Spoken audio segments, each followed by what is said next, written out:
Hello students, I am Ahad Hussain, your chemistry teacher. Hope you are very well. So this is your sixth lecture of electrochemistry for class 12th. In last lecture, we have covered Faraday's first law. In this lecture, we will cover Faraday's second law.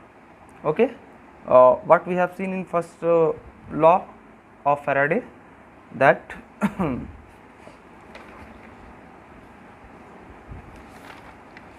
the first law of Faraday was the mass of the substance. मास को किससे denote करते हैं? W से, मतलब weight. Deposited at any electrode, मतलब किसी भी electrode पे, या तो कैथोड पे या तो एनोड पे जो भी प्रोडक्ट मिल रहा है उसका कितना मास होगा, is directly proportional to the quantity of electricity और चार्ज पास थ्रू सर्किट.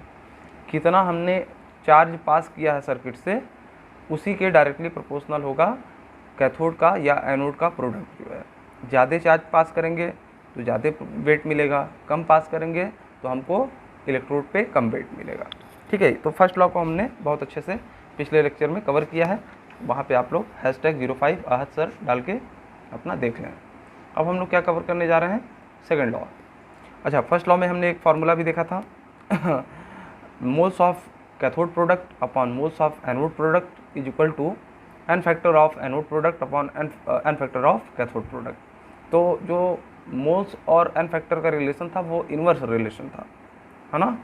हमने पूरा जब लेक्चर देख लिया तो ये समझ चुके थे कि मोल्स का और एन फैक्टर का रिलेशन इन्वर्स होता है.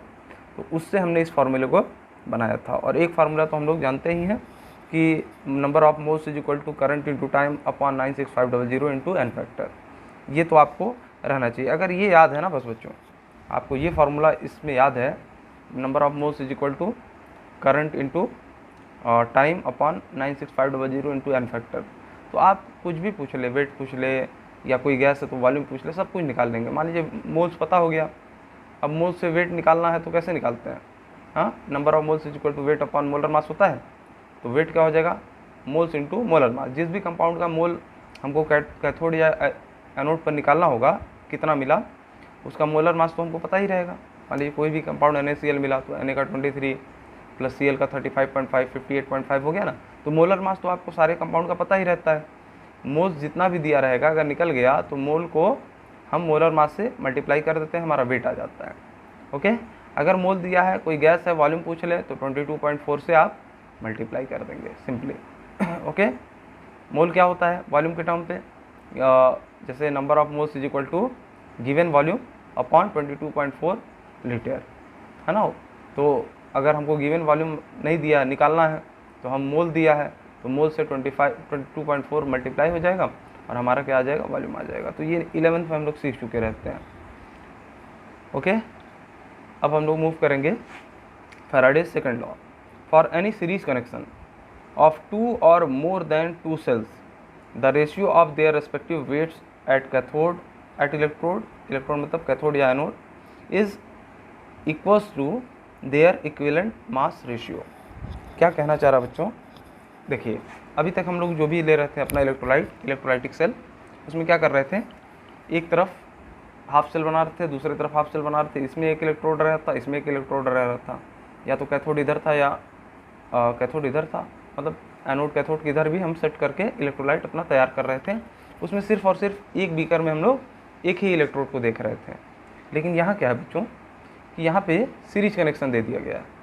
सीरीज कनेक्शन देने का मतलब आप लोग समझ रहे होंगे, 12th में अगर आप लोग फिजिक्स पढ़े होंगे, करंट एंड इलेक्ट्रिसिटी, तो उसमें आप लोग ये चीज़ समझ चुके होंगे. या 10th में भी सीरीज और पैरेलल समझा दिया जाता है, ठीक है ना. तो वहाँ पे आप लोग ये समझ चुके होंगे कि सीरीज कनेक्शन क्या होता है ना. चलिए, तो सीरीज कनेक्शन में हमने सेट कर दिया 2 या 2 से ज़्यादा, ठीक है. तो यहाँ पे देखिए सारे जो है 2 कैथोड है और 2 एनोड है, हमने सीरीज में इसको लगा दिया है, ठीक है. चलिए, for any series connection of 2 और मोर देन 2 सेल्स, 2 या 2 से ज़्यादा भी हो सकते हैं, है ना. ये यहाँ पे और भी ज़्यादा हो सकते हैं. चलिए, the ratio of their respective weights at electrode is equals to, जो इस इलेक्ट्रोड पर, इन सारे इलेक्ट्रोड पर जो प्रोडक्ट हमको मिलेगा उसके वेट का रेशियो जो है ना बच्चों, वो किसके इक्वल होगा? देयर इक्विवेलेंट मास रेशियो, उसके जो इक्विवेलेंट मास का सारे इलेक्ट्रोड के इक्विवेलेंट मास का जो रेशियो होगा उसके बराबर होगा। कौन? वेट का रेशियो। वेट का रेशियो किसके बराबर होगा? इक्विवेलेंट मास के रेशियो के बराबर होगा। कब? जब ये सीरीज कनेक्शन में लगा है। अब सीरीज कनेक्शन और पैरेलल कनेक्शन मैं यहाँ पे बताऊँगा नहीं, अगर किसी बच्चे को प्रॉब्लम होगी और वो फिज़िक्स में अगर करंट इलेक्ट्रिसिटी चल रही होगी तो वहाँ से कवर करेगा, अन्यथा हमको बता देगा, मैं अलग से उसके बारे में समझा दूँगा। ठीक है, मैं मान के चल रहा हूँ कि 10th में आप लोगों ने ये series connection and parallel connection समझ लिया है कि उसमें क्या क्या प्रॉपर्टीज़ होती है। चलिए, तो यहाँ पे थोड़ा बहुत मैं हिंट कर दे रहा हूँ कि जो करंट है वो सेम रहेगा और टाइम जो है सेम रहेगा। सीरीज कनेक्शन में क्या होता है? करंट एंड टाइम क्या होता है? कांस्टेंट होता है। ठीक है, चलिए, ये जो ABCD हमने लिखा है ABCD है ना, ये क्या है? A जो है इसका प्रोडक्ट है, B इसका प्रोडक्ट है, C इसका प्रोडक्ट है और D इसका प्रोडक्ट है। तो ABCD are the products of cathodes and anodes respectively. यहाँ पे 2-2 कैथोड दिख रहे हैं, 2-2 एनोड दिख रहे हैं, तो यहाँ पे 4 प्रोडक्ट टोटल मिलेगा ना। तो कैथोड और एनोड का जो A है, B है, C है, D है, ये सब प्रोडक्ट हैं। ये जनरल वे में बात कर रहे हैं। यहाँ पे हो सकता है सोडियम आ जाए, क्लोरीन आ जाए, यहाँ पे कुछ और आ जाए, पोटेशियम आ जाए, ब्रोमीन आ जाए, तो कुछ भी इस तरीके का अगर आ जाता है तो ABCD वही प्रोडक्ट है, कितना मिलेगा वो। समझ में आ रहा है बच्चों? चलिए, सिस्टम समझ गए। अभी तक हम 1 इलेक्ट्रोड लगा रहे थे, अब 2-2 लगा दिए हैं। 2 से ज़्यादा भी हो सकते हैं, कई हो सकते हैं बच्चों, है ना। बात समझ में आ रही है? लेकिन किस में होना चाहिए? सीरीज में, पैरेलल में नहीं होना चाहिए। पैरेलल में होगा तो ये चीज़ें वहाँ पे अप्लाई नहीं होंगी, कुछ फ़र्क आ जाएगा। ठीक है, तो इस सीरीज कनेक्शन के लिए क्या होता है? सारे जगह करंट की वैल्यू सेम होती है। यहाँ पे कहीं भी पूरे आप लेंगे तो करंट की वैल्यू क्या होगी? कांस्टेंट होगी, है ना। और टाइम भी जो है वो बराबर होगा। ठीक है, चलिए, कितने टाइम के लिए करंट दे रहे हैं? अगर आपने इसको 10 सेकंड के लिए या 1 मिनट के लिए करंट दिया तो वही करंट उतने ही टाइम के लिए इसको भी मिलेगा, वही करंट इसको भी मिलेगा, वही करंट उतने टाइम के लिए इसको भी मिलेगा। जितना एम्पियर आपने यहाँ करंट दिया, मान लीजिए कहाँ जाता है? इस साइड आपका क्या होता है? इलेक्ट्रॉन की जो मूवमेंट होती है किधर होती है? नेगेटिव से पॉजिटिव की तरफ। तो करंट की डायरेक्शन क्या हो जाती है? उसकी उल्टी, है ना। करंट की डायरेक्शन क्या हो जाती है? जिधर इलेक्ट्रॉन फ्लो करता है उसका रिवर्स। तो अगर हमने कुछ करंट दिया, यहाँ बैटरी सोर्स लगाया है ना, बैटरी, इसको कुछ करंट दिया तो जितना करंट यहाँ मिलेगा ना बच्चों, वही इसको भी मिलेगा, वही इसको भी मिलेगा, वही इसको भी मिलेगा। जितने टाइम के लिए हमने इसको करंट दिया है उतना ही इसको भी मिलेगा, इतना भी इसको मिलेगा, सबको बराबर करंट एंड टाइम मिलेगा। ओके, यही होता है सीरीज कनेक्शन। ठीक है, चलिए, इलेक्ट्रोलाइटिक सेल किस में है? ये सीरीज में, वही लिख दिया है यहाँ पे। ठीक है, चलिए, इसके लिए क्या कहता है कि जो इनके वेट का रेशियो होगा, मतलब A का, B का, C का, D का, तो weight of A ratio weight of B ratio weight of C ratio weight of D, वो किसके बराबर होगा? उनके इक्विवेलेंट मास के रेशियो के बराबर होगा, है ना। तो अब क्या होगा? Equivalent mass of A ratio equivalent mass of B equivalent mass of C equivalent mass of D। ये वेट का रेशियो किसके बराबर हो गया? उनके रेस्पेक्टिव इक्विवेलेंट मास के रेशियो के बराबर हो गया। इसको आप लोग बदल नहीं सकते इधर उधर, जिस फॉर्म में इधर लिखा उसी फॉर्म में इधर ही लिखना है, बस यही है इसकी जान यही है। अगर इतना समझ गए आप लोग कि सीरीज कनेक्शन में हम लोग को ये फार्मूला मिलता है कि वेट का रेशियो जो होता है, जो इलेक्ट्रोड पे प्रोडक्ट्स मिल रहे हैं उनके वेट का रेशियो उस प्रोडक्ट के इक्विवेलेंट मास के रेशियो के बराबर होता है। अब इक्विवेलेंट मास कैसे निकालते हैं? तो हमने इसके लिए आपको सोल्यूशन चैप्टर जब पढ़ाया था तो उसमें समझाया था नॉर्मलिटी निकालते समय कि इक्विवेलेंट मास क्या होता है। ठीक है ना। अगर नहीं अभी समझ में आया हो कि इक्विवेलेंट मास क्या है तो एक बार आप लोग सोल्यूशन चैप्टर का स्टार्टिंग का आप लोग 2-3 वीडियो देख लीजिए, तीसरा वीडियो देखिएगा, वहाँ पे आप लोग को इक्विवेलेंट मास का कॉन्सेप्ट मिल जाएगा। ठीक है ना, वहाँ से स्टार्ट हो जाएगा। नॉर्मलिटी वाला जहाँ से मैं स्टार्ट किया हूँ वहाँ से आप लोगों को इक्विवेलेंट मास समझ में आ जाएगा। ठीक है, सोल्यूशन चैप्टर का नाम है। चलिए प्रूफ देख लेते हैं। हम डायरेक्ट ये फार्मूला तो समझ गए, यहीं पे हमारा काम हो गया। इसी फार्मूले से हम लोग क्या कर लेंगे, सारी चीज़ें सॉल्व कर लेंगे। लेकिन इसको समझते हैं कि कैसे हम ये फार्मूला कैसे आया। ठीक है ना, इतना आप लोग थोड़ी सी मेहनत कर दीजिए। अगर इतना समझ गए तो बहुत है, काफ़ी है। लेकिन अगर ये भी समझ जाएंगे तो बहुत अच्छा रहेगा। ये जो होता है यही क्या है, सेकेंड लॉ ऑफ फैराडे है। फर्स्ट लॉ क्या था, वेट जो मिल रहा है वो किसके प्रोपोर्शनल था, डायरेक्टली कितना चार्ज फ्लो कर रहे हैं, ज़्यादा फ्लो कर रहे थे तो ज़्यादा मिल रहा था वहाँ वेट, ठीक है ना। जब यहाँ पे कोई कनेक्शन मतलब ज़्यादा नहीं थे इलेक्ट्रोड, सिर्फ एक इधर था एक इधर था। अब जब यहाँ पे ज़्यादा हो गए 2 4 6 8 मतलब बढ़ते चले जाएँ ऐसे, तो सीरीज कनेक्शन में रहेंगे तो उसके लिए कंडीशन क्या है, सेकंड लॉ को फॉलो करेगा वो, ठीक है ना। फैराडे का ही सेकंड लॉ अप्लाई हो जाएगा। वहाँ पे वो फार्मूला नहीं लगाएंगे हम, है ना। वहाँ पे ये फार्मूला चलेगा कि जो वेट का रेशियो है, जो प्रोडक्ट हमको मिल रहे हैं कैथोड एंड एनोड पे, वो इक्वल होगा किसके, उन कैथोड एंड एनोड प्रोडक्ट के इक्विवेलेंट मास रेशियो के इक्वल होगा, ठीक है। प्रूफ देख लिया जाए। If we get only 2 products in series connection at cathode and anode, जब पिछला वाला केस हमने देखा था फैराडे का फर्स्ट लॉ, तो हम ये समझ चुके थे कि उससे एक फार्मूला हमारा जनरेट हुआ था कि moles of cathode upon moles of anode is equal to n factor of anode upon n factor of cathode. ये फार्मूला वहाँ मिला था। यहाँ पे क्या है बच्चों, अगर 2 प्रोडक्ट मिलेगा, अगर सीरीज में कनेक्शन है, सीरीज कनेक्शन में हमने लगाया है इलेक्ट्रोलाइटिक सेल जो बनाया है उसमें सीरीज कनेक्शन दिया है, बैटरी लगा करके जो करंट दे रहा हूँ सीरीज में दे रहा है, ओके। तो अगर हमको सिर्फ 2 प्रोडक्ट मिल रहा है सीरीज कनेक्शन में, हमने ऐसे 4 वो नहीं लगाया है, सिर्फ 2 ही प्रोडक्ट मिल रहा है, ठीक है।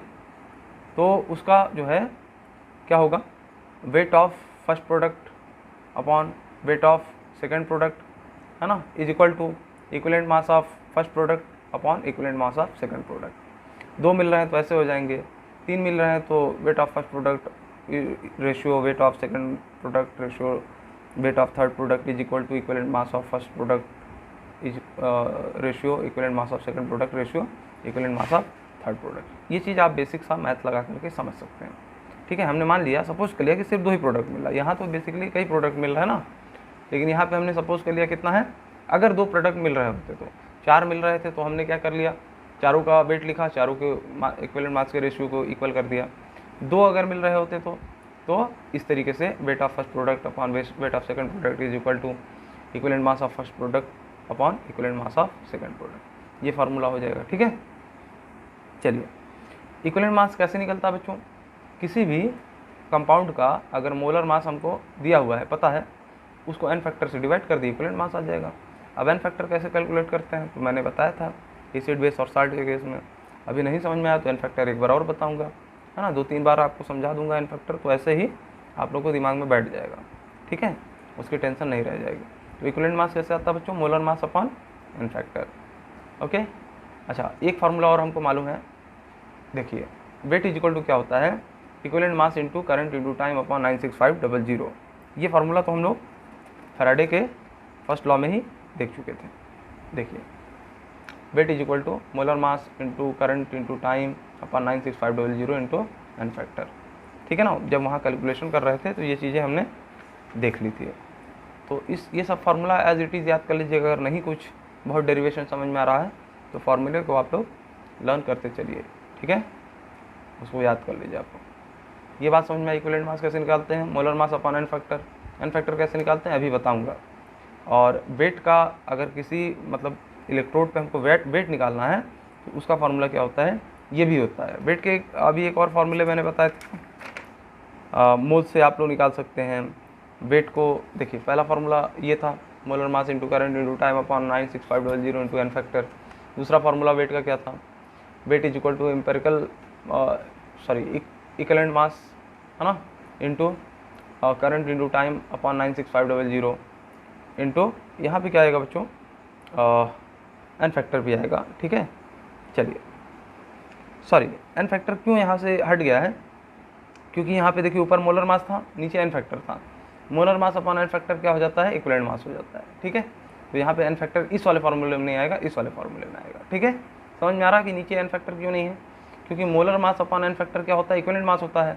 इन दोनों की जगह हमने सेपरेट इसको क्या कर दिया, इक्विवेलेंट मास लिख दिया। तो अब equivalent mass into current into time upon 96500 हो जाएगा। यहाँ वाले फार्मूले में एन फैक्टर नहीं आएगा, इस वाले में आएगा। तो आप किसी भी तरीके से याद कर सकते हैं, इस तरीके से याद करें, सारा याद करने की जरूरत नहीं है बच्चों। अगर आपको कन्वर्जन पता है थोड़ा भी कि एन फैक्टर मतलब इक्विवेलेंट मास क्या होता है, molar mass upon n factor, तो आपने यहाँ इक्विवेलेंट मास रखा है तो आपको ये पता है ना कि ये क्या है, basically molar mass upon n factor है।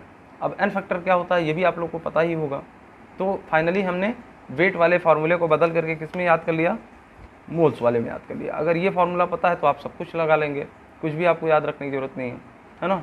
Moles is equal to current into time upon 96500 into n factor. ये वाले फार्मूले से अगर दिया हुआ है तो आप वेट भी निकाल लेंगे। मोल पता है तो वेट निकाल नहीं लेंगे। मान लीजिए ये सारी चीज़ दी है, हमको मोल निकालना है तो मोल निकाल लिया। अब मोल से हम वेट निकाल लेंगे, वेट से मोल से हम वॉल्यूम निकाल लेंगे, है ना। मोल से नंबर ऑफ पार्टिकल्स निकाल लेंगे। तो मोल दिया रहता है तो सब कुछ निकल जाता है। इसलिए हम लोग ये फार्मूला सबसे अप्रोप्रिएट समझते हैं और इसी को याद करके चलते हैं। ठीक है बच्चों, बाकी ये सब 9th की 11th की चीज़ें लिखी हुई है यहाँ पे। ये सारा जो एक्स्ट्रा लिखा है मैंने 11th की चीज़ें हैं। ये क्या था, ये 12th में हमको एज इट इज़ यूज हो जाएगा इलेक्ट्रोकेमिस्ट्री में। Number of moles is equal to current into time upon 96500 into n F, यानी एन फैक्टर। इसी को आप याद करिएगा किसके लिए, इलेक्ट्रोकेमिस्ट्री में क्वेश्चन को सॉल्व करने के लिए। ओके, चलिए बाकी छोटी छोटी चीज़ें अगर आपको पता है तो बहुत अच्छा है। और दूसरा ये चीज़ याद कर लीजिएगा, moles of cathode product upon moles of anode product is equal to n factor of anode product upon n factor of cathode product. Why, because moles is inversely proportional to the n factor. तो moles of C अगर आ रहा तो नीचे side में क्या आएगा, N factor of सी आएगा। अगर मोल्स ऑफ ए नीचे आ रहा तो एन फैक्टर ऑफ ए ऊपर आएगा। ये क्या है, मोल्स ऑफ कैथोड प्रोडक्ट है। सी क्या है, कैथोड का प्रोडक्ट जो कैथोड पे हमको मिल रहा है। ए क्या है, एनोड का प्रोडक्ट है। और यहाँ पे एन एफ ए का मतलब क्या हुआ कि n factor of anode product. यहाँ पे एन एफ सी का मतलब क्या हुआ, mole factor of cathode product. चलिए, तो ये सारे टर्म्स आप लोग समझ चुके हैं कि हमने क्या किया था सेकंड लॉ में, कि सीरीज में हमने कनेक्शन लगाए, ठीक है ना। वहाँ पे करंट एंड टाइम जो होता है कांस्टेंट होता है, जितना सेम होता है, जितना इसको मिलेगा उतना ही इसको मिलेगा, उतना ही इसको मिलेगा, उतना ही इसको मिलेगा, करंट एंड टाइम सब कुछ। फिर हमने समझा कि जो प्रोडक्ट का वेट होगा, रेस्पेक्टिव प्रोडक्ट का वेट होगा इलेक्ट्रोड्स पर, उसका रेशियो उन प्रोडक्ट के जो भी मिल रहा है उसके इक्विवेलेंट मास के रेशियो के बराबर होता है। यही फार्मूला मेन था, उसको डिराइव करने का तरीका हम लोग देख रहे हैं। तो स्टार्ट किया है प्रूफ करने के लिए। तो अगर सिर्फ और सिर्फ क्या है, दो ही प्रोडक्ट हमको मिल रहे हैं तो क्या हो जाएगा, weight of first product upon weight of second product is equal to equivalent mass of first product upon equivalent mass of second product. फिर हमने बताया कि इक्विवेलेंट मास जो होता है molar mass upon n factor से कैलकुलेट करते हैं, और एन फैक्टर मैं अभी बताऊंगा। फिर क्या बताया मैंने कि ये फार्मूला हम लोग को ऐसे ही याद होना चाहिए, या ऐसे याद कर लीजिए या मोल से याद कर लीजिए, ठीक है ना। वेट से भी याद कर लेंगे तो ज़्यादा अच्छा है। तो वेट इज इक्वल टू क्या होता है, equivalent mass into current into time upon 96500, ठीक है ना। चलिए, यहाँ पे पूछेंगे बच्चों की एन फैक्टर क्यों नहीं आया, तो इक्विवेलेंट मास मैंने क्या बताया बच्चों, molar mass upon n factor. इसको अगर इक्विवेलेंट मास हटा दोगे तो यहाँ पे मोलर मास आ जाएगा, देखो आ गया। यहाँ नीचे क्या आ जाएगा, एन फैक्टर आएगा, देखिए आ गया। बात समझ में आई बच्चों। चलिए आगे बढ़ते हैं। अब हमने अरेंजमेंट फिर से वही लगाई देखिए, सीरीज में कनेक्शन लगाया है, ठीक है ना। दो हमने क्या लिया, कंटेनर लिया, उसमें इलेक्ट्रोड लगा दिए, दो कैथोड एंड दो एनोड, ठीक है। लेकिन हमने देखिए क्या अरेंजमेंट किया है, इसको ध्यान से समझिए। अरेंजमेंट हमारा ऐसा है कि यहाँ पे हमने कैथोड लगाया तो फिर एनोड आएगा, फिर कैथोड आएगा, फिर एनोड आएगा, यही सीरीज कनेक्शन है, ठीक है। और लास्ट वाले को हम कनेक्ट करेंगे इधर बैटरी से, और इधर हमने क्या दे दिया है, एक सर्किट कंप्लीट कर दी है सिंपली। यहाँ पे बैटरी लगाने के बीच में ज़रूरत नहीं है, एक बैटरी से ही सारे क्या है, सेम टाइम पर सेम मतलब करंट पाएंगे, ठीक है ना। करंट क्या होता है बच्चों, flow of charge, rate of flow of charge is called current. मतलब पर सेकंड या पर यूनिट टाइम में कितना चार्ज फ्लो कर रहा है उसी को करंट कहते हैं। बात समझ में आया। अगर चार्ज रुका हुआ है तो वो करंट नहीं है, चार्ज अगर चल रहा है सर्किट के अंदर तो उसको करंट बोला जाता है। ये सब आप लोग 12th में पहुँच गए, इतनी बेसिक नॉलेज होगी, मैं इतना मान के चलूँ ना। आप लोग को अगर ये नहीं आता होगा बच्चों तो बहुत प्रॉब्लम है। आप लोग थोड़ा सा फिजिक्स पे भी ध्यान दीजिए फिर, ठीक है। करंट एंड इलेक्ट्रिसिटी बहुत अच्छे से पढ़ाया जाएगा, आप लोग उसको पढ़ लीजिए ध्यान से, है ना। फिर इसको एक बार और रिवाइज कर लीजिएगा। अभी तो पढ़ते रहिए, जो चीज़ समझ में आ जा रहा है ठीक है, जो नहीं समझ में आ रहा है वो दोबारा आप जो है जब फिजिक्स पढ़ लेंगे अपना करंट एंड इलेक्ट्रिसिटी, या पढ़ चुके होंगे तो समझ में ही आ रहा होगा, और नहीं पढ़ चुके हैं तो पढ़ने के बाद आप लोग को ये चीज़ें समझ में सारी आ जाएगी, ठीक है बच्चों। चलिए, ये कैथोड है तो ये भी कैथोड हो जाएगा, ये एनोड है तो ये भी एनोड हो जाएगा। ये सीरीज कनेक्शन है, करंट एंड टाइम सबके लिए सेम होगा, है ना। जितना करंट इसको मिलेगा उतना ही इसको मिलेगा, उतना ही इसको मिलेगा, उतना ही इसको भी मिलेगा। हमने इलेक्ट्रोड किसका लिया है, कैथोड भी सिल्वर का ले लिया है, एनोड भी हमने सिल्वर का ले लिया है। इस साइड वाले बीकर के कैथोड एंड एनोड सिल्वर के ले लिए, और इस साइड वाले बीकर में जो कैथोड एंड एनोड रखा हुआ है उसको हमने कॉपर का ले लिया है, ठीक है बच्चों। अब बताओ नेगेटिव और पॉजिटिव चार्ज कौन कौन रहेगा, तो आप बच्चों सीधे देख सकते हैं, यहाँ नेगेटिव प्लेट होता है ना, जिधर छोटा पोल रहता है, जिधर बड़ा पोल रहता है उधर पॉजिटिव प्लेट होगा। तो बेसिकली पॉजिटिव से जुड़ने वाला क्या होता है, इलेक्ट्रोलाइटिक सेल में एनोड होता है, नेगेटिव से जुड़ने वाला क्या होता है, कैथोड होता है। अब अगर कैथोड और एनोड मतलब इधर हैं तो कैथोड के बाद क्या आना चाहिए, एनोड, फिर कैथोड, फिर एनोड, ऐसे हो जाएगा ना। तो ये नेगेटिव चार्ज है तो ये पॉजिटिव चार्ज है, ये नेगेटिव चार्ज है और ये पॉजिटिव चार्ज है। ओके बच्चों, सिल्वर का इधर हमने ले लिया दोनों इलेक्ट्रोड, इधर कॉपर का दोनों इलेक्ट्रोड ले लिया है। सारी बातें आपको समझ में आ गई होंगी।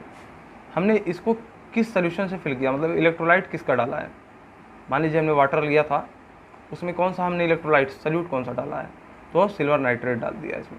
इसमें कौन सा सल्यूट डाल दिया है, कॉपर सल्फेट। ये किस लिए डालते हैं बच्चों, अगर सिंपली वाटर लेंगे तो वाटर जो होता है बैड कंडक्टर ऑफ इलेक्ट्रिसिटी होता है, मतलब उसमें से कंडक्ट नहीं हो सकती इलेक्ट्रिसिटी।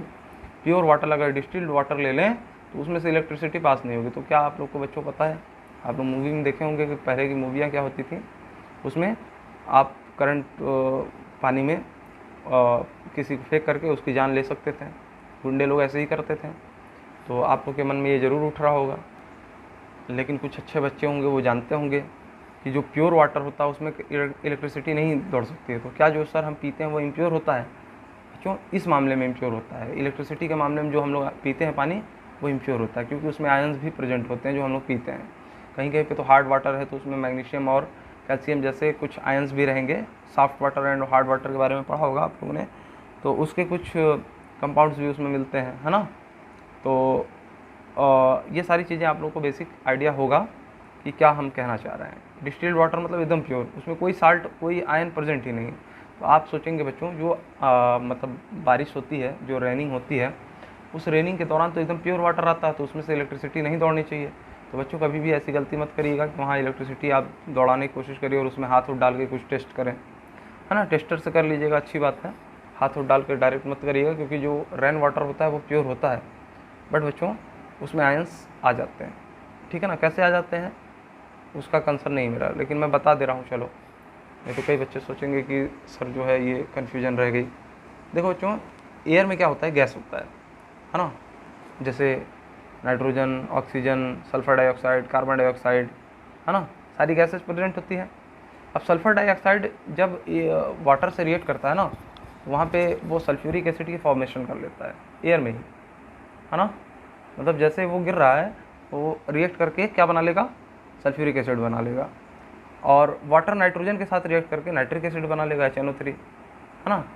वाटर कार्बन डाइऑक्साइड के साथ रिएक्ट करके क्या बना लेता है, कार्बोनिक एसिड, H2CO3। मतलब क्या है बच्चों कि जो भी गैस प्रेजेंट है वो वाटर के साथ रिएक्ट कर ले रही है। इसका मतलब रेन वाटर जो हमारे तक पहुंच रहा है, अच्छा इसी को एसिड रेन कहते हैं। इसीलिए बोलते हैं फर्स्ट बारिश में नहीं नहाना चाहिए, पहली बार बारिश हो तो नहीं नहाना चाहिए, क्योंकि उस समय ये जो एसिड रिएक्ट कर रहा है ना, ये जो गैसेज रिएक्ट करके एसिड बना रहे हैं वो कंसंट्रेशन ज़्यादा होता है, मात्रा ज़्यादा होती है। ये नुकसानदायक होता है हमारे लिए, फसलों के लिए भी नुकसानदायक होता है। तो कभी भी बच्चों क्या करना चाहिए, फर्स्ट जब बारिश हो, फर्स्ट रेनिंग हो, नहीं नहाना चाहिए उसमें, ठीक है ना। ओके, तो इतनी बात आप लोगों को समझ में आ गई होगी कि हमारा डिस्टिल्ड वाटर जो होता है वो इलेक्ट्रिसिटी कंडक्ट नहीं करा सकता है। जो कि इम्प्योर वाटर बोलने का मतलब कुछ आयन प्रेजेंट हो, भले ही वो प्योर हो। इम्प्योर यहाँ बोलने का मतलब क्या है, उसमें कुछ आयन के प्रेजेंस हो, तब जाके वो क्या होता है, करंट उसमें से फ्लो कर सकती है। अब यहाँ पे हमने सोल्यूशन लिया था, तो मैं इतनी बात इसलिए बता पाया आपको क्योंकि यहाँ पे हमने बोला कि सॉल्वेंट वाटर है और उसमें हमने सल्यूट AgNO3 यानी कि सिल्वर नाइट्रेट को डाल करके एक सोल्यूशन तैयार किया है, ताकि यहाँ पे इलेक्ट्रिसिटी, अब देखिए इसके और इसके बीच में यहाँ पे कोई जॉइंट तो है नहीं, यानी कि इलेक्ट्रॉन यहाँ से आएगा तो फिर यहीं रुक जाएगा। अब यहाँ जाने के लिए क्या है, सोल्यूशन कंडक्ट करना चाहिए इलेक्ट्रिसिटी को। अगर ये डिस्टिल्ड वाटर ले लेंगे तो यहाँ से यहाँ इलेक्ट्रॉन आ नहीं पाएंगे। बात समझ में आ रही है बच्चों। तो यहाँ से यहाँ कंडक्ट करने के लिए यहाँ पे आयन प्रेजेंट है, ताकि इलेक्ट्रॉन को यहाँ से यहाँ पे जाने के लिए रास्ता मिल जाए। फिर यहाँ से यहाँ कैसे जाएगा बच्चों, इस वायर के जरिए जाएगा, फिर यहाँ तक पहुँचेगा। अगर ये कंडक्शन नहीं करेगा ये सोल्यूशन तो यहीं रुक जाएगा इलेक्ट्रॉन, तो हमारा क्या सर्किट इनकम्प्लीट हो जाएगी। लेकिन सर्किट को कंप्लीट करने के लिए हम पानी डिस्टिल्ड नहीं लिए हैं, यहाँ पे क्या लिए हैं, उसमें CuSO4 का डाल दिए हैं। तो Cu2+ और SO4 2- में टूट जाता है CuSO4। तो ये क्या हो गया, आयंस प्रेजेंट है, तो अब आयंस भी इलेक्ट्रॉन को कैरी कर सकते हैं या चार्ज को कैरी कर सकते हैं, न्यूट्रलाइज कर सकते हैं, ठीक है ना बच्चों। तो कंप्लीट आप लोग को इन्फॉर्मेशन मिल गई होगी इससे सारा। बात समझ में आई। अब हम लोग का मेन पार्ट पे आते हैं, फैराडेज के लॉ को जो प्रूफ करना था वो आते हैं फार्मूले को।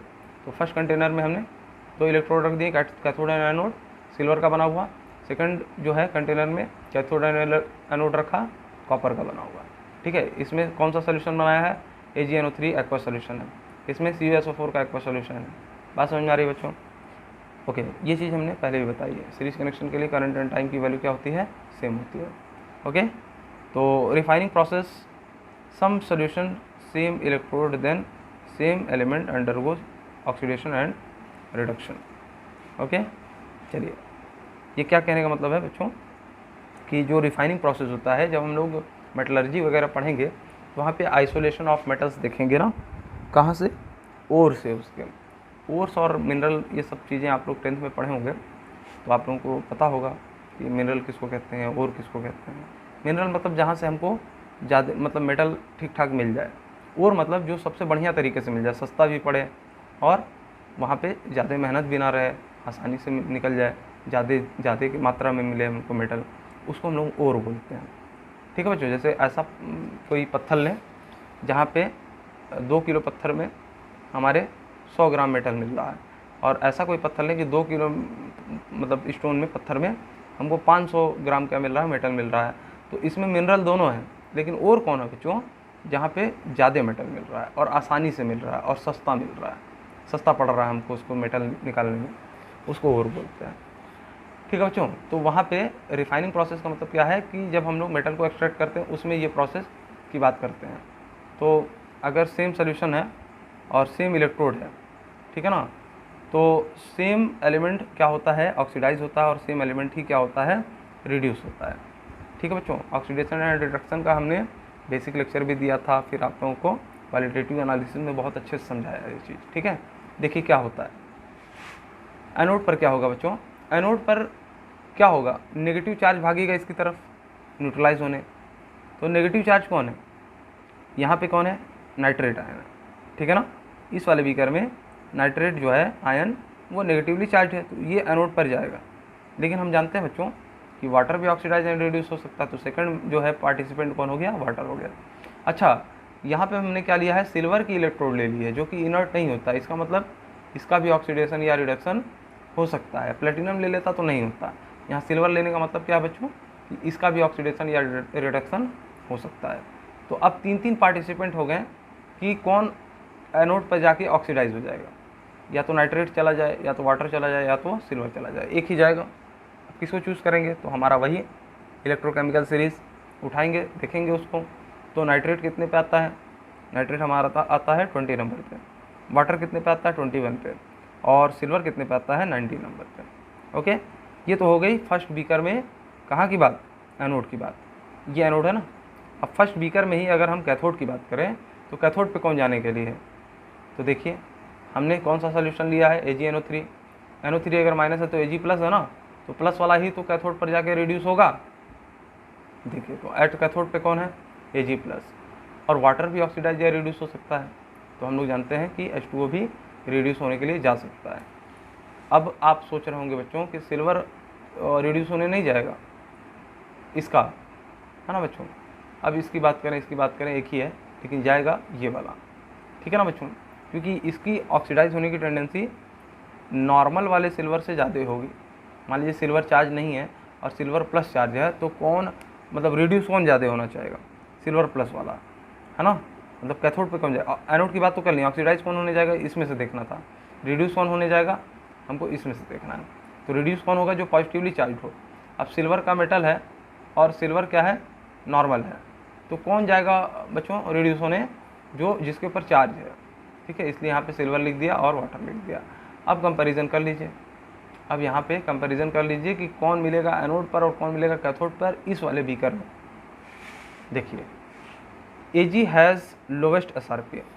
अब इसमें देखिए पहले वाले इसके लिए देखेंगे, किसके लिए, मेरा कैथोड की सॉरी ये माइनस वाला ना, एनोड किधर है, इधर, इसके लिए देखेंगे कि सिल्वर जाएगा एनोड पर, नाइट्रेट जाएगा या वाटर जाएगा, इन तीनों में कंपैरिजन करना है। तो सिल्वर क्या है, इसकी लोवेस्ट SRP वैल्यू होती है। लोवेस्ट क्यों है, देखिए ये 20 नंबर पे 21 है, ये आपका 19 नंबर पे है। तो सिल्वर 19 है ना, मतलब सबसे कम रिडक्शन पोटेंशियल है इसका, है ना। नीचे जाने पे क्या होता है, रिडक्शन पोटेंशियल बढ़ता है, तो सबसे ज़्यादा रिडक्शन पोटेंशियल इसमें किसका होगा, वाटर का, ठीक है ना। तो यहाँ पे देखिए और रिडक्शन वाले केस में क्या होता है बच्चों, रिडक्शन पोटेंशियल वाला इसका 21 नंबर का है, लेकिन इसको हम किसके लिए लेते हैं 21 नंबर को, ऑक्सीडाइज होने के लिए।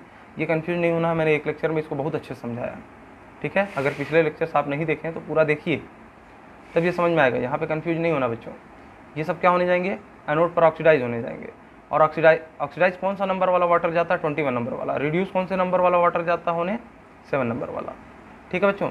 तो यहाँ पे जब हम कंपैरिजन किए तो देखें कि हमारे पास सिल्वर का जो है रिडक्शन पोटेंशियल सबसे कम है, मतलब इसको अपने आप को ऑक्सीडाइज करने की टेंडेंसी सबसे ज़्यादा है, ठीक है ना बच्चों। तो सिल्वर क्या होगा, ऑक्सीडाइज हो जाएगा जा करके। बात समझ में आई। कहाँ पे, एनोड पर। देखिए इट विल ऑक्सीडाइज, Ag क्या करेगा, एनोड पर जाएगा, अपने एक इलेक्ट्रॉन इसको देगा और खुद किस में बदल जाएगा, Ag प्लस में। बात समझ में आई है ना। यानी कि इसका मतलब क्या हुआ बच्चों कि एनोड से बेसिकली क्या हो रहा है, आयंस निकल के बाहर आ रहा है, यानी कि यहाँ से मतलब Ag प्लस निकलेगा इसी इलेक्ट्रोड से। बात समझ में आ रही है। अभी आप लोग को रिफाइनिंग प्रोसेस पूरा समझ में आ जाएगा, ध्यान से समझिएगा। क्या हुआ कि सिल्वर का जो था रिडक्शन पोटेंशियल सबसे कम होने की वजह से इसके पास ऑक्सीडाइज हो जाने की टेंडेंसी सबसे ज़्यादा थी। सिल्वर यहाँ से निकलेगा और कहाँ चला जाएगा, सोल्यूशन में Ag प्लस के फॉर्म में, ठीक है ना। चलिए एक इलेक्ट्रॉन को अपने छोड़ देगा मैं, ठीक है ना। अब ये यहाँ लिखिए या इस पर लिखिए, बात लिखिए, कोई बात नहीं है। ये इलेक्ट्रॉन आप समझ लीजिए कि इसने इसी पे छोड़ करके और इस फॉर्म में बाहर आ गया, ठीक। चलिए और एनोड मतलब कैथोड पे क्या होगा, एनोड पे हम लोग बात कर लिए कि कौन मिलेगा, एनोड पर किसका ऑक्सीडेशन होगा। ये नहीं मतलब होता है कि कौन सा प्रोडक्ट यहाँ के चिपक जाएगा, किसका ऑक्सीडेशन या रिडक्शन एनोड पर हो रहा है। तो एनोड पर ऑक्सीडेशन होता है, तो किसका ऑक्सीडेशन हो रहा है बच्चों, सिल्वर का। सिल्वर के आयन सिल्वर मेटल से निकल के सिल्वर के इलेक्ट्रोड से निकल के सोल्यूशन में जा रहे हैं, ठीक है बच्चों। और कैथोड पर क्या हो रहा है, सिल्वर जाएगा या वाटर जाएगा। तो हम जानते हैं कि कैथोड पर कौन जाता है, जिसका रिडक्शन पोटेंशियल ज़्यादा होता है। एनोड पर कौन जाता है, जिसका रिडक्शन पोटेंशियल कम होता है। तो यहाँ पर रिडक्शन पोटेंशियल ज़्यादा किसका है, 7 नंबर वाले वाटर का या 21 नंबर वाले Ag प्लस का। 21 नंबर वाले Ag प्लस का क्या है, रिडक्शन पोटेंशियल ज़्यादा है। यानी कि कौन रिड्यूस होने जाएगा, यही सिल्वर जाएगा। जो इससे निकल करके आया है वही कैथोड पर जा कर के क्या होगा, रिड्यूस होगा। यहाँ से निकला ऑक्सीडाइज हुआ, इलेक्ट्रॉन छोड़ दिया, यहाँ जाएगा इलेक्ट्रॉन लेकर के फिर से क्या हो जाएगा, न्यूट्रल हो जाएगा। बात समझ में आया। यानी रिडक्शन किसका होगा, इस वाले कैथोड पर, सिल्वर का। सिल्वर का ही ऑक्सीडेशन हो रहा है, इसमें से निकल रहा है, और सिल्वर का ही क्या हो रहा है, रिडक्शन हो रहा है, यहाँ से जा रहा है इस पर। बात समझ में आ रही है बच्चों। चलिए ये फर्स्ट हाफ सेल की, इधर वाले सेल की बात कर रहे हैं, इधर वाले की अभी नहीं बात कर रहे हैं। इधर वाले के में भी देख लीजिए। चलिए इधर क्या होगा आप सोचिए, 30 सेकंड का टाइम देते हैं, आप सोच लीजिए कि यहाँ पे कौन सा प्रोडक्ट मिलेगा, यहाँ पे कौन सा प्रोडक्ट मिलेगा, या इस पे किसका क्या होगा, कैथोड है ना, रिडक्शन होगा, यहाँ पे किसका ऑक्सीडेशन होगा। ये आप लोग 30 सेकंड में सोच लीजिए।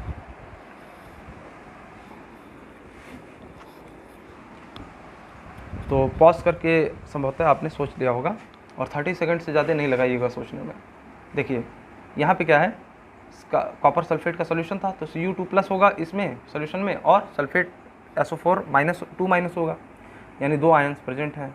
तो बच्चों आपको एनोड पर देखना है, एनोड इधर है, ऑक्सीडाइज होने एनोड पर कौन जाएगा, या तो हमारे पास Cu+ है सोल्यूशन में, वो चला जाए ऑक्सीडाइज हो जाए, है ना, या और क्या है हमारे पास, एनोड पर जाने के लिए वाटर है ना, वाटर भी तो है, वाटर भी क्या होता है, ऑक्सीडाइज होता है। तो वाटर का नंबर क्या होता है, कॉपर से नीचे होता है, कॉपर से नीचे होता है ना। देखिए ऑक्सीडाइज होने वाला वाटर कितने नंबर का है, 21, और कॉपर लगभग कितने नंबर पे आता है इलेक्ट्रोकेमिकल सीरीज में, हम लोग देखे थे 16 नंबर पे। तो किसका रिडक्शन पोटेंशियल ज़्यादा है, वाटर का।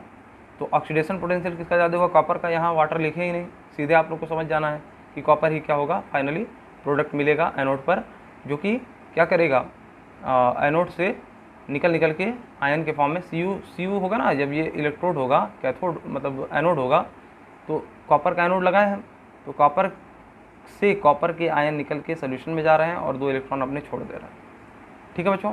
अच्छा कैथोड पर क्या होगा, वही जो Cu2+ हमारा इससे निकला है, वो 2 इलेक्ट्रॉन लेगा कहाँ पे जा कर के, कैथोड पर, और न्यूट्रलाइज हो जाएगा, मतलब यहाँ डिपॉजिट हो जाएगा। बात समझ में आई बच्चों। चलिए तो हमारा इधर भी प्रोडक्ट क्या मिल गया, कॉपर जो है यहाँ से निकला और यहाँ चला गया, सिल्वर यहाँ से निकला यहाँ चला गया, और कॉपर जो है यहाँ से निकला यहाँ चला गया। ठीक है ना बच्चों, इतनी बात समझ में आ रही है? चलिए, हर तरीके से आपको समझाने का प्रयास कर रहे हैं, ठीक है ना, नहीं तो मैं भी जल्दी जल्दी पढ़ा के चल जाता, आगे बढ़ जाता। चलिए, आगे नोट करने वाली चीज़ है, here we don't get any anode product because Ag plus expelled from anode and goes to cathode, Ag plus plus 1 electron is equal to silver. इसका मतलब क्या है बच्चों, यहाँ पे हमको कोई भी क्या नहीं मिल रहा है, एनोड प्रोडक्ट नहीं मिल रहा है। ये एनोड पे कोई भी प्रोडक्ट डिपॉजिट नहीं हो रहा है। क्या हो रहा है, एनोड से सिल्वर निकल के Ag प्लस के फॉर्म में आ रहे हैं और इस पे जा रहे हैं, यानी कि थोड़ी देर बाद ये वाली जो इलेक्ट्रोड है वो पतली हो जाएगी, क्योंकि इससे मेटल निकल के यहाँ चला जा रहा है। बात समझ में आ रही? चलिए, ओके। अच्छा, तो कैथोड प्रोडक्ट हमको जो है मिला है यहाँ पे बस। अरे भाई, यहाँ पे क्या है, प्रोडक्ट बच्चों दोनों को बोलते हैं, है ना। यहाँ पे भी सिल्वर ही क्या है, एनोड प्रोडक्ट है, और सिल्वर ही क्या है, कैथोड प्रोडक्ट भी है। प्रोडक्ट होने का मतलब ये नहीं कि यहाँ मिल जाए, प्रोडक्ट होने का मतलब क्या होता है बच्चों, कि इस जिसका यहाँ पे ऑक्सीडेशन हो जाएगा वो एनोड प्रोडक्ट होगा, और जिसका रिडक्शन यहाँ हो जाएगा वो कैथोड प्रोडक्ट होगा। अब भले ही इसमें से निकल के वो सोल्यूशन में चला जाए, लेकिन ऑक्सीडेशन तो हो रहा है ना, इसलिए वो सिल्वर जो है एनोड प्रोडक्ट कहलाता है। ठीक है बच्चों, काफ़ी ज़्यादा आपको समझाने के चक्कर में कभी कभी आप लोग कन्फ्यूज हो जाते होंगे बच्चों, लेकिन मेरा एम यही रहता है कि छोटी छोटी चीज़ बता दें, थोड़ा सा ध्यान दे करके पढ़ेंगे, यहीं पे बच्चों का कंसंट्रेशन लूज़ होता है। आपको समझ में आ जाएगी बच्चों, बहुत कोई टफ चीज़ नहीं, कोई रॉकेट साइंस का साइंस नहीं है, कोई भी मतलब ऐसा नहीं है कि आप उसको रॉकेट साइंस समझें। ठीक है, कोई भी बहुत टफ चीज़ नहीं, बहुत आसान है बच्चों, थोड़ा सा दिमाग लगाने की ज़रूरत है। तो यहाँ पे हमको कुछ मिला तो नहीं, बस क्या हुआ, यहाँ पे मिला, और क्या मिला, सिल्वर मिला, बस मैं उसी को नोट्स में लिख दिया। लेकिन एक्चुअल में क्या होता है कि हम प्रोडक्ट किसको बोलते हैं, जिसका ऑक्सीडेशन या रिडक्शन कैथोड एंड एनोड पे हो जाता है, उसी को हम प्रोडक्ट बोल देते हैं।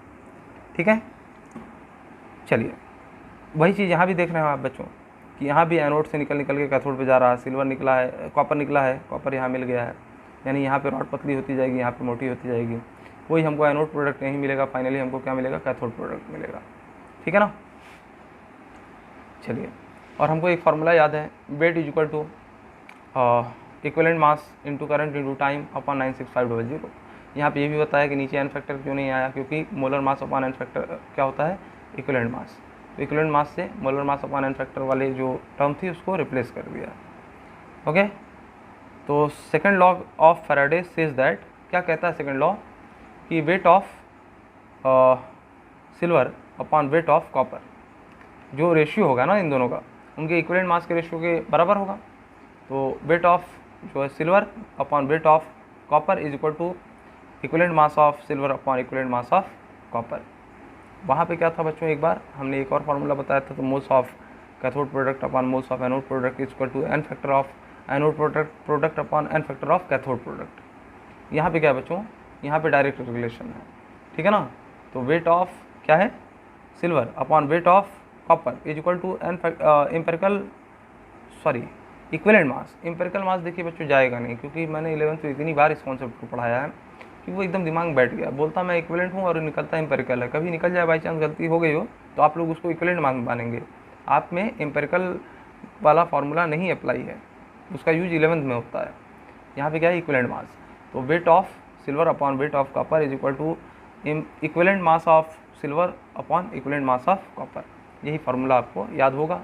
सेकंड लॉ से हमने ये देखा था कि अगर दो ही प्रोडक्ट मिल रहे हों तो इस तरीके का रेशियो बनता है।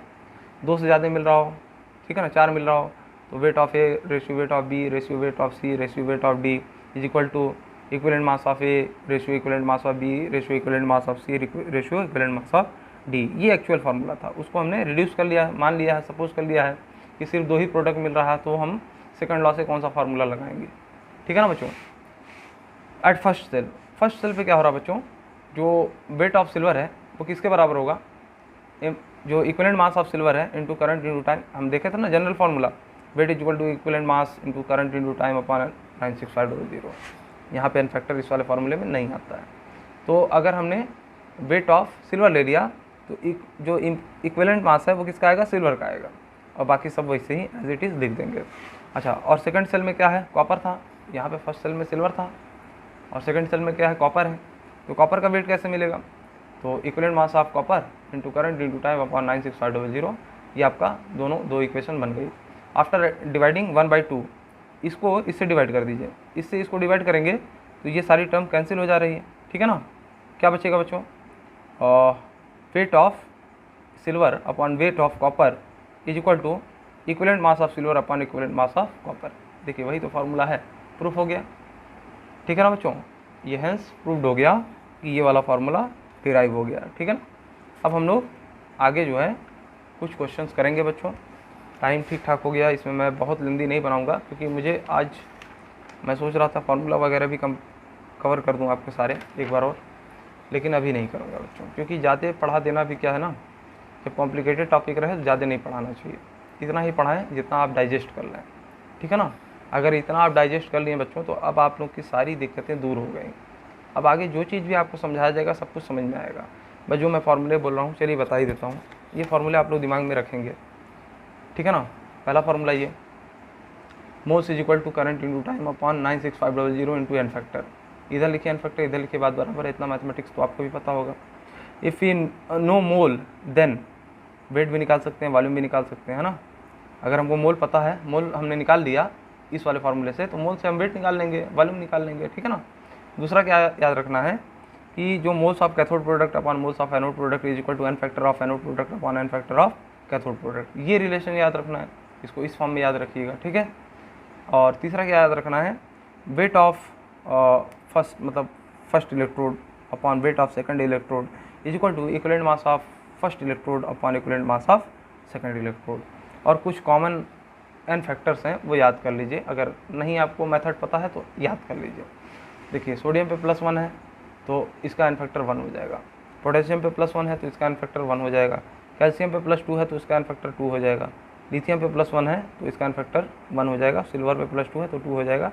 और क्लोरीन का वैलेंसी -1 होता है ना बच्चों, मतलब वैलेंसी क्या होती है, एक इलेक्ट्रॉन ये एक्सेप्ट कर सकता है, मतलब कोई भी ऐसा स्पीसी जैसे Na+ के साथ ये बॉन्ड बना लेता है, ठीक है ना। यानी कि -1 इसकी वैलेंसी होती है, तो इसका एक का -1 है ना, 2 का तो -2 हो जाएगा, और हम मार्ड ले लेते हैं एन फैक्टर के लिए तो 2 इसका एन फैक्टर हो जाएगा। हाइड्रोजन केस में इसकी वैलेंसी 1 होती है, 2 हाइड्रोजन है तो 2 हो जाएगा इसका एन फैक्टर। ऑक्सीजन की वैलेंसी 2 होती है -2 तो 2 × 2 4 हो जाएगा इसका एन फैक्टर। सिल्वर 1 होगा, Cu2+ का 2 होगा, Zn2+ का 2 होगा, आयरन 3+ का जो होगा 3 होगा, और आयरन 2+ का 2 होगा। इतना अगर याद है तो यही आपके फार्मूले में मतलब क्वेश्चन में यही आपको यूज करना है। इसके बियॉन्ड अगर कुछ आते हैं तो मैं बता दूंगा, वैसे मुझे लगता है ये इतना सफिशिएंट है, ठीक है बच्चों। तो पढ़ाई करते रहिए, इस वाले लेक्चर को आपने अगर ध्यान से समझ लिया है, नहीं समझ में आया है तो एक बार और रिवाइज़ कर लीजिए, ठीक है ना। और आप लोगों को अब जो अगला क्वेश्चन आंसर मैं कराऊंगा इसके बाद इसी फार्मूले की मदद से कराऊंगा, है ना। तो आप लोग इस फार्मूले को एक बार ध्यान से, बहुत ध्यान से समझ लीजिए क्या लिखा है। ये फार्मूला और ये वाला तीनों अगर आपको पता है तो आप अप्लाई करना अभी सीख जाएंगे। जब क्वेश्चन आंसर कराऊंगा तो उस हिसाब से कराऊंगा कि आप लोग आसानी से सारे क्वेश्चन को अटेम्प्ट कर पाएँ, ठीक है बच्चों। पढ़ाई करते रहिए।